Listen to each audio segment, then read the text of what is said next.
அன்பிற்கினிய ஹரிகேந்திரா யூடியூப் நேயர்களே, உங்கள் அனைவருக்கும் உங்களின் வாழ்வியல் வழிகாட்டி திண்டிவனம் ரவிக்குமாரின் வணக்கங்கள். பொதுவாக மலை மீது இறைவன் இருப்பது வழக்கம். ஆனால் மலையே இறைவனாக இருப்பது உலகத்திலே 2 இடங்களில்தான். ஒன்று திருக்கயிலை, மற்றொன்று திருவண்ணாமலை. திருவண்ணாமலை சென்னையிலிருந்து தென்மேற்கே 190 கிலோமீட்டர் தூரத்திலும், விழுப்புரத்திலிருந்து வடமேற்கே 60 கிலோமீட்டர் தூரத்திலும், வேலூரிலிருந்து தெற்கே 80 கிலோமீட்டர் தூரத்திலும், காஞ்சிபுரத்திலிருந்து தெற்கே 115 கிலோமீட்டர் தூரத்திலும், திருப்பதியிலிருந்து 190 கிலோமீட்டர் தென்கிழக்கிலும், பெங்களூரிலிருந்து 220 கிலோமீட்டரிலும் திருவண்ணாமலை அமைந்துள்ளது. அருணயம்பதி, முந்திபுரி, சோனாசலம், அருணாசலம் போன்ற வேறு சில திருப்பெயர்களும் திருவண்ணாமலைக்கு உண்டு.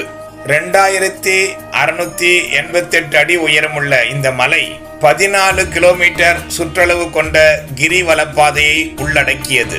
இம்மலை கிரேதா யுகத்தில் அக்னி மலையாகவும், திரேதா யுகத்தில் மாணிக்க மலையாகவும், துவாபர யுகத்தில் பொன் மலையாகவும், இப்போது கலியுகத்திலே கல் மலையாகவும் விளங்கி வருகிறது என புராணங்கள் கூறுகின்றன. விஞ்ஞான ஆராய்ச்சியும் இந்த மலையானது நெருப்பு பாறைகளால் ஆனது என்பதை உறுதிப்படுத்துகிறது. மலையை சுற்றிலும் 8 திக்கிலும் இந்திரலிங்கம், அக்னிலிங்கம், யமலிங்கம், நைருதிலிங்கம், வருணலிங்கம், வாயுலிங்கம், குபேரலிங்கம், ஈசானிய லிங்கம் என அஷ்ட திக்குகளில் 8 சிவலிங்கங்கள் காணப்படுகின்றன. இது தேவார பாடல் பெற்ற திருத்தலமாக விளங்குகிறது. ஆகையினாலே இங்கே சித்தர்கள் சூட்சமமாக உலவுகிறார்கள் என்பது கண்கூடான உண்மை. நான்முகனும் நாராயணனும் திருமுடியும் திருவடியும் அறியா வண்ணம் ஆதியும் அந்தமும் இல்லாத ஜோதி வடிவமாக பரம்பொருளான பரமேஸ்வரன் இங்கு வடிவெடுத்த திருநாள்தான் திருக்கார்த்திகை தீப திருவிழாவாக நாம் எல்லோரும் கொண்டாடுகிறோம். கார்த்திகை தீபத்தன்று சரியாக மாலை 6 மணிக்கு அர்த்தநாரீஸ்வர கோலத்திலே சிவன் இங்கு நமக்கு காட்சி தருகிறார்.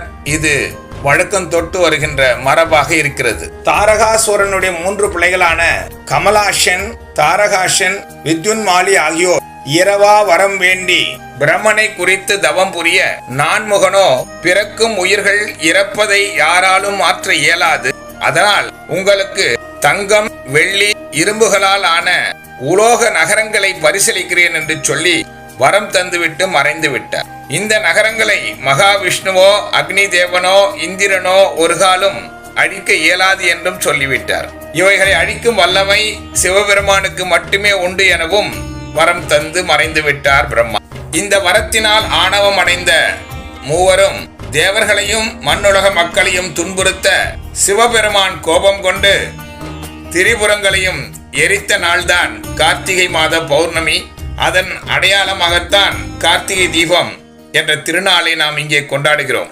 ஒருமுறை திருமறைக்காடு என்ற சிவாலயத்திலே கார்த்திகை மாத பௌர்ணமி நாளில் ஜன சந்தடி அடங்கிய பின்பு கோயில் தீபம் அணையும் தருவாயில் இருந்த பொழுது அதிலிருந்த எண்ணெயை பருக வந்த ஒரு எலி எதேச்சியாக திரியை தூண்டிவிட தீபம் நன்றாக பிரகாசமாக ஒளிவிட்டு எரிந்தது. இதனால் அந்த எலி புண்ணியத்தை சேர்த்த காரணத்தினால் மகாபலி சக்கரவர்த்தியாக மறுஜென்மத்திலே பிறந்தது. அப்படி கார்த்திகை தீப திருவிழாவில் நாம் சொக்கப்பனை எரிக்கும் பொழுது அனைவரும் மாவலியோ மாவலி என்று சொல்லி குதூகலமாக குரல் எழுப்பி கொண்டாடுகிறோம் அல்லவா?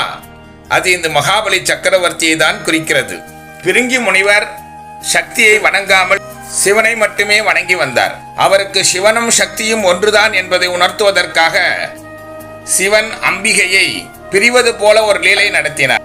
அதன் ஒரு தொடர்ச்சியாகத்தான் அன்னை பார்வதி ஒரு சமயம் சிவபெருமானின் கண்களை விளையாட்டாக மூட உலகமே இருளில் மூழ்கி ஜீவராசிகள் பெரும் துன்பம் அடைந்தன. இதற்கு பரிகாரமாக காஞ்சி மாநகரம் சென்று மணலினால் சிவலிங்கத்தை, பிருத்திவி லிங்கத்தை பிரதிஷ்டை செய்து அண்ணலை அம்மையார் வழிபட, அங்கு தோன்றிய அண்ணலும் அன்னையை திருவண்ணாமலை சென்று தவம் இருக்குமாறு ஆணையிட, சிவனின் ஆணையை சிரமேற்று அம்பிகையும் திருவண்ணாமலையில் உள்ள பவழ குன்றின் மீது பர்ணசாலை அமைத்து தவம் புரிய, அங்கு வந்த மகிஷாசுரன் அன்னையின் தவத்திற்கு இடையூறு செய்ய அம்பாள் துர்க்கை வடிவம் கொண்டு மகிஷனை வதம் செய்தாள்.